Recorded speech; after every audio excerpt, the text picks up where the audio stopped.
मैं इस समय पंजाब के रूपनगर के रैलो कला गुरुद्वारे के कैंपस में हूँ और मेरे सामने आप देख सकते हैं कि मिट्टियों से भरे हुए बोरे। आप सोच रहे होंगे कि आखिरकार इसका क्या इस्तेमाल होगा। तो दरअसल यहाँ के लोग ये चाहते हैं कि तटबंध में किसी तरह की अगर दिक्कत परेशानी आए तो उससे पहले ही कि बाढ़ कोई तबाही मचाए उससे बचा जा सके। तो यहाँ के जो लोग हैं, गुरुद्वारे से संबंधित लोग हैं, उनसे सीधे ही बात करते हैं कि आखिरकार ये पूरा कैसे, रूपनगर की क्या ज्योग्राफिकल कंडीशन है, बाढ़ किस तरीके से प्रभावित की है या संभावना आशंका है।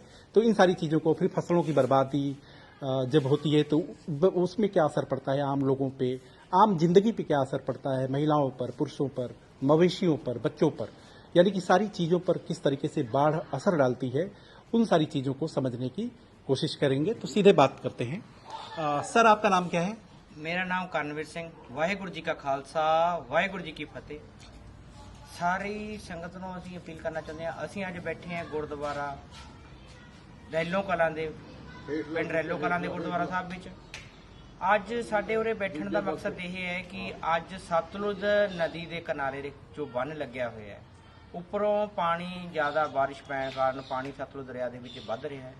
ਉਹਦੇ ਕਾਰਨ ਸਾਡੇ ਲਾਗ ਦੇ ਜਿਹੜੇ ਕਿਨਾਰੇ ਬੰਨ जो साथ के बंद हैं वो पानी के बहाव से कट रहे हैं। उस कटाव को रोकने के लिए पूरे रोपड़ जिले के क्या पूरे पंजाब के लोग बोरे सिलसिल के मिट्टी के उन बांधों पे पहुंचा रहे हैं। सो उसी संदर्भ में हमारे रूपनगर जिले के 8-10 गांव अच्छे तरीके से तालमेल बिठा के हर गांव से तकरीबन अभी तक 20,000 थैला, लगभग 15 से 20,000 थैला वहां पर सिल के पहुंचा दिया गया है।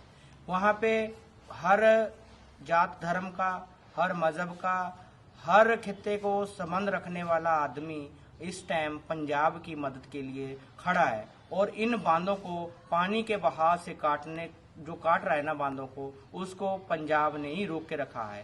प्रशासन मदद कर रहा है, जरूर कर रहा है, पर जिस लेवल पे प्रशासन को मदद करनी चाहिए थी उस लेवल पे नहीं हुई।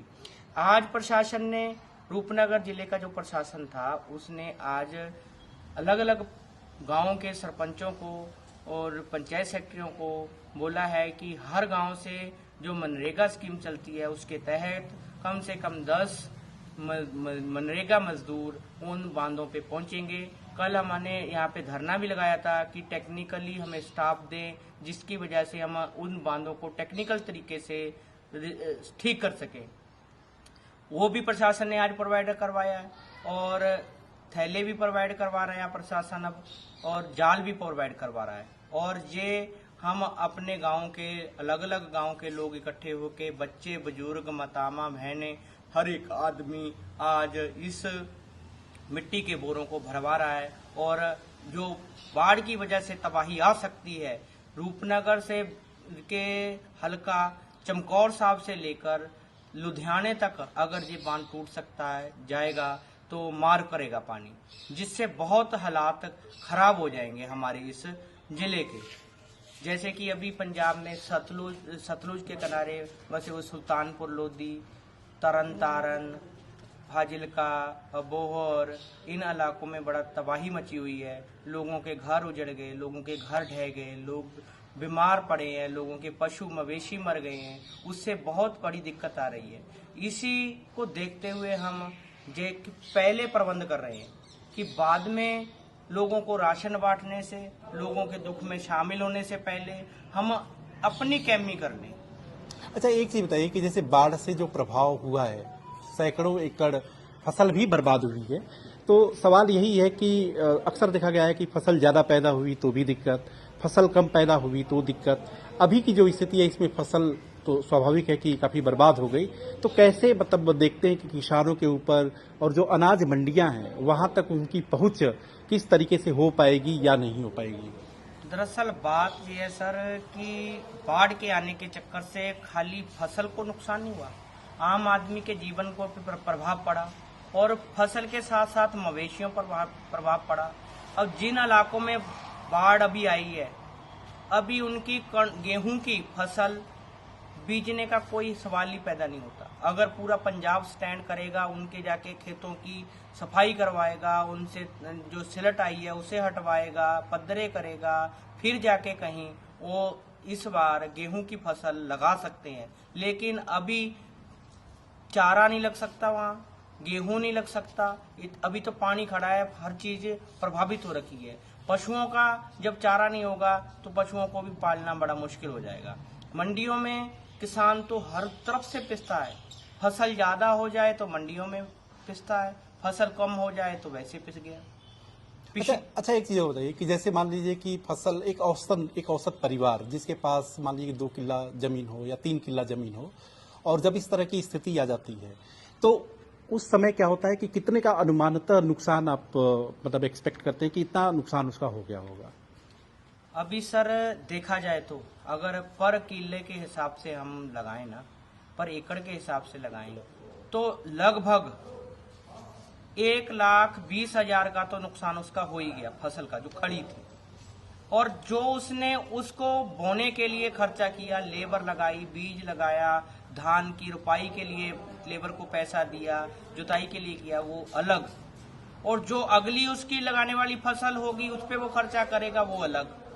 तकरीबन 2 से 2.5 लाख फी एकड़ किसान को घाटा पड़ा है। वो खाली खेत का है, 1 एकड़ का जो लगाई से अभी तक का है, 2-2.5 लाख तो वो नुकसान होगा। जो अभी उसको वो पद्धरा करने के लिए, समतल करने के लिए खर्च करेगा, या और डंगरों के चारे के लिए, जानवरों के लिए, अपने मकानों के लिए करेगा, वो अलग।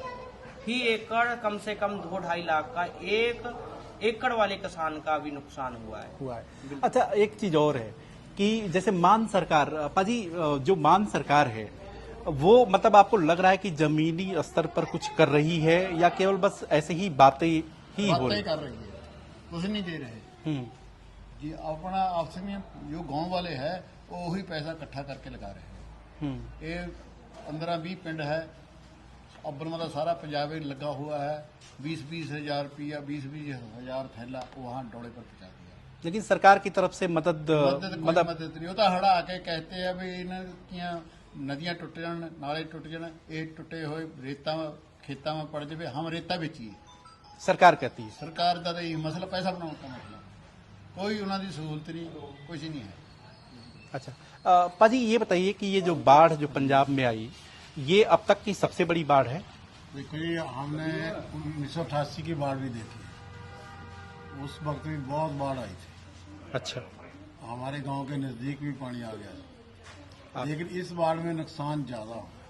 अच्छा, 1988 के मुकाबले में पंजाब के 8-9 जिलों में बहुत ज्यादा नुकसान हुआ है।